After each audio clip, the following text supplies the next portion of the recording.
राधे राधे। जय श्री कृष्णा।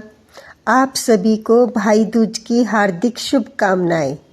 भाई बहन के इस पावन पर्व पर भगवान आपके परिवार में सुख समृद्धि बनाए रखे, आपके घर में सौभाग्य का संचार होता रहे। भाई बहन का यह रिश्ता यूं ही सदा खुशियों से भरा रहे। आपके जीवन में प्रेम और एकता का बंधन और मजबूत हो। दीपावली और गोवर्धन पूजा के बाद अब बारी आती है भाई बहन के पवित्र रिश्ते के पर्व का। भाई दूज मनाने की इस बार काफ़ी कन्फ्यूजन है, क्योंकि दिवाली की तारीख पर भी काफ़ी कन्फ्यूजन था।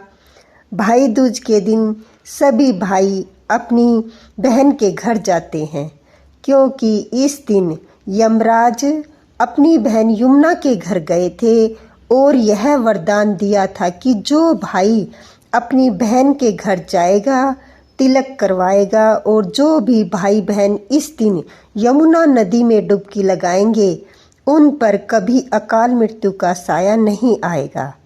प्राचीन ग्रंथों के अनुसार भाई दूज का त्योहार कार्तिक शुक्ल पक्ष की द्वितीय तिथि को मनाया जाता है। इस दिन बहनें अपने भाई के माथे पर तिलक लगाती हैं, उनकी लंबी उम्र की प्रार्थना करती हैं और बदले में भाई अपनी बहनों को उपहार और शगुन देते हैं। प्राचीन ग्रंथों के अनुसार यह पर्व हर साल कार्तिक माह के शुक्ल पक्ष की द्वितीय तिथि को मनाया जाता है। इस बार भाई दूज को लेकर काफ़ी कन्फ्यूजन है, क्योंकि 31 अक्टूबर के बाद 1 नवंबर को भी दिवाली का पर्व मनाया जा रहा था। दीपावली के अगले दिन गोवर्धन और फिर उसके अगले दिन भाई दूज होता है। आइए जानते हैं भाई दूज का पर्व कब मनाया जाएगा। भाई को तिलक लगाने का शुभ मुहूर्त कब से कब तक है? किस मुहूर्त में भाई को तिलक लगाने से बचना चाहिए? इस बार द्वितीय तिथि प्रारंभ होगी 2 नवंबर शनिवार को रात 8:20 से और 3 नवंबर रविवार को रात 10:50 तक रहेगी। इसलिए इस बार केवल 3 नवंबर रविवार को ही भाई दूज का पर्व मनाया जाएगा। अब जानते हैं इस दिन रहने वाले शुभ मुहूर्तों के बारे में। 3 नवंबर को सूर्योदय सुबह 6:37 पर और सूर्यास्त होगा 5:43 पर। ब्रह्म मुहूर्त सुबह 5:11 से 5:49 तक रहेगा।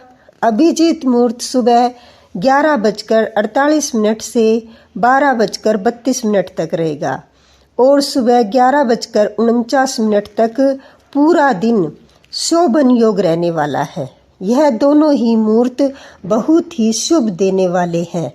राहु काल का समय शाम 4:30 से 6:02 तक रहेगा। भाई दूज के दिन राहु काल में अपने भाई को तिलक लगाने से बचना चाहिए। सबसे शुभ मुहूर्त दोपहर 1:10 से 3:27 तक रहेगा। आइए जानते हैं भाई दूज क्यों मनाते हैं। भाई दूज के विषय में 2 कथाएं प्रचलित हैं। एक पौराणिक कथा के अनुसार सूर्य देव और उसकी पत्नी संध्या के 2 संतानें हुई। उनमें पुत्र यम और पुत्री यमुना थी। सूर्य की पत्नी संध्या उनके तेज को सहन नहीं कर पाई, इसलिए संध्या ने अपनी छाया उत्पन्न की और अपने पुत्र एवं पुत्री को उसे सौंप कर वहाँ से चली गई। छाया को अपनी संतानों से कोई मोह नहीं था, परंतु भाई बहन में बहुत प्रेम था। यमुना काफ़ी बार अपने भाई को घर आने का निमंत्रण देती थी, परंतु यम व्यस्तता के कारण उससे मिलने नहीं जा पाते थे। एक बार कार्तिक शुक्ल द्वितीया को यम अपनी बहन से मिलने पहुँचे। अचानक अपने भाई को द्वार पर देखकर यमुना बहुत प्रसन्न हुई और उसने यम को बहुत अच्छे से सत्कार किया, आदर किया। अपनी बहन के स्नेह से प्रसन्न होकर यमराज ने बहन से कुछ वरदान मांगने के लिए कहा। यमुना ने उससे इसी तिथि पर प्रतिवर्ष उसके घर आने का वरदान मांगा। अपनी बहन की इच्छा को यम टाल नहीं सके और उसके बाद ही यम इसी तिथि को प्रतिवर्ष अपनी बहन यमुना से मिलने जाने लगे। तभी से भाई दूज की प्रथा मनाई जाने लगी। ऐसा माना जाता है कि जो भाई इस दिन अपनी बहन से तिलक करवाता है उसे अकाल मृत्यु का भय नहीं रहता। इस दिन को यम द्वितीया के नाम से भी जाना जाता है। इस दिन बहुत से लोग मथुरा में यमुना नदी में स्नान करते हैं। भाई बहन अपने स्वस्थ जीवन के लिए यमुना देवी से प्रार्थना करते हैं। मान्यता है कि भाई दूज के दिन बहनों को अपने भाई को नारियल देना चाहिए, अपने हाथों से जिमाना चाहिए। इससे भाइयों की उम्र लंबी होती है और जीवन के कष्ट दूर होते हैं। राधे राधे, जय श्री कृष्णा। अगर आपको जानकारी अच्छी लगे तो प्लीज़ वीडियो को लाइक करना और ज़्यादा से ज़्यादा चैनल को सब्सक्राइब करना। प्लीज़ कान्हा प्रेम चैनल को सब्सक्राइब करना। राधे राधे, जय श्री कृष्णा। आइए अब सुनते हैं एक प्रचलित लोक कथा। एक ब्राह्मण के 2 संतानें थी और उसके एक लड़का और एक लड़की थी। लड़की बहुत सुशील थी। वह अपने भाई को कभी नाराज होकर बुरा भला नहीं कहती थी। भाई अपनी बहन से मिलने उसकी ससुराल गया तो वह चरखा काट रही थी। तभी बहन का सूत का तार बार बार टूट गया और भाई के आने का उसे पता ही नहीं लगा। तब वह बार बार तार जोड़ती रही पर वह जुड़ा ही नहीं। उसने पीछे मुड़कर देखा तो उसका भाई खड़ा था। वह अपनी भाई के गले मिलकर बहुत खुश हुई और भाई का खूब आदर सत्कार करने के लिए पड़ोसन से पूछने चली गई। उसने कहा, तेल का चौका लगाकर घी में चावल पकाए, परंतु चौका सूखा ही नहीं और चावल पके नहीं।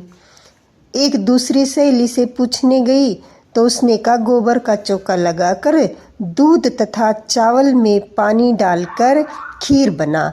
तो उसने इस प्रकार खीर बनाई और भाई को खिलाई।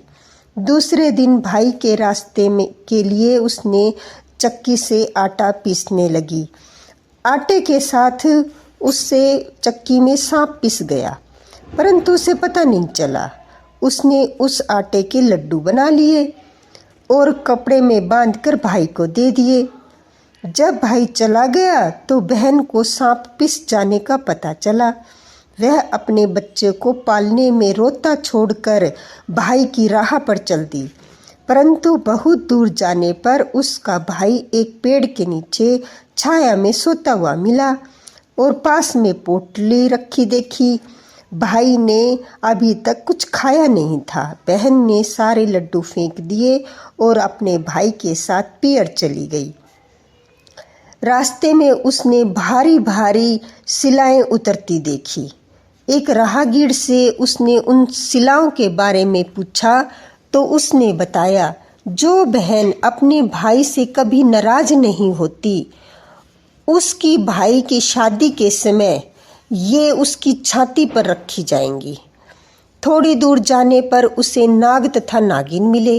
नाग बोला, जिसकी छाती पर ये शिलाएं रखी जाएंगी हम उसको खा लेंगे। उपाय पूछने पर नागिन ने बताया, भाई के सब काम बहन करे तथा भाई भावज को कोसकर गालियां दे, तभी भाई बच सकेगा। वहीं से वह भाई को कोसने लगी और गालियां देती हुई पीहर पहुंच गई। माँ बाप को भी बेटी का यह व्यवहार अच्छा नहीं लगा। विवाह की लगन आई तो वह भाई को गालियां देती हुई स्वयं लगन चढ़ने लगी और घोड़ी पर बैठ गई। जो ही वह घोड़ी पर बैठी तभी शिलाएं उड़ती हुई आई और पुरुष के स्थान पर नारी देखकर वापस चली गई। ऐसा देखकर बारात के सब लोग उसे अपने साथ ले गए। फेरों का समय आया तो उसने भाई को पीछे धकेल दिया और गंदी गंदी गालियां देकर फेरे ले लिए।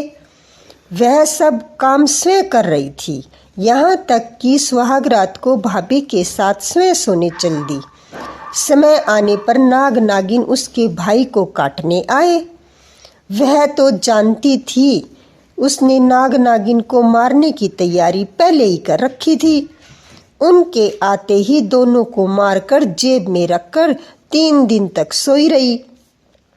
सारे मेहमान विदा हो गए, तब उसकी माँ को उसकी याद आई कि उसे भी विदा करना है। विदा के समय उसने माँ की उपेक्षा कर गुस्से से कहा कि मैं इतनी नीच नहीं हूँ। उसने मरे हुए सांपों को दिखाकर बताया कि नाग नागिन भाई भाभी को डसने आए थे। मैंने अपनी जान पर खेलकर भाई के जीवन की रक्षा की है। इसी भाई के पीछे मैं अपने बच्चे को पालने में रोता चिल्लाता छोड़कर आई हूँ। मेरे भाई भाभी को किसी प्रकार का कष्ट न हो, यह कहकर जब लौटने लगी तो माँ और भाई ने उसे रोका और आदर के साथ विदा किया। भाई दूज के दिन चित्रगुप्त की पूजा के साथ साथ दवात तथा पुस्तकों की भी पूजा की जाती है। बोलो चित्रगुप्त भगवान की जय।